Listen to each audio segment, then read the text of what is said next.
பாஜகவில் உள்ள அனைவரும் கிரிமினல்கள் என அமைச்சர் ராஜகண்ணப்பன் குற்றம் சாட்டியுள்ளார். மதுரையில் நடைபெற்ற திமுக பொதுக்கூட்டத்தில் கலந்து கொண்டு பேசிய அவர், வரும் சட்டமன்ற தேர்தலில் திமுகவிற்கும் பாஜகவுக்கும் இடையேதான் போட்டி என்றும் பாஜக எதிர்க்கட்சியாக வரும் என்றும் கூறினார். எடப்பாடி பழனிசாமியின் வாக்குறுதிகளை தமிழக மக்கள் நம்பவில்லை என்றும் அவர் தெரிவித்துள்ளார்.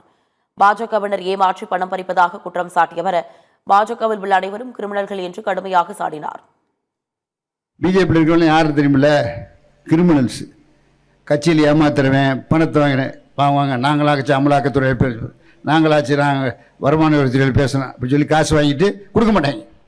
அவங்க பேச்சே நம்பக்கூடாது. பிஜேபியில் இருக்க பூரா கிரிமினல்ஸாக போயிட்டான், நம்ம நம்பக்கூடாது. ஜான் பாண்டியும் போனதவனு எனக்கு எதிர்ப்பாக வந்தார். கல்யாணத்தை நீயே நடத்தி வைக்கணும்னு கேட்டார். சரி நான் வர்றேன், இப்போ தலைவரை கூப்பிடு. தலைவர் வந்தாரா நான் வர்றேன், இல்லைன்னா வர முடியாது. அப்புறம் தலைவர் கேட்டால் தலைவர் நான் இப்போ தினேஷ்டே போட்டு சொல்லுங்க, போயிட்டு போகிறேன்.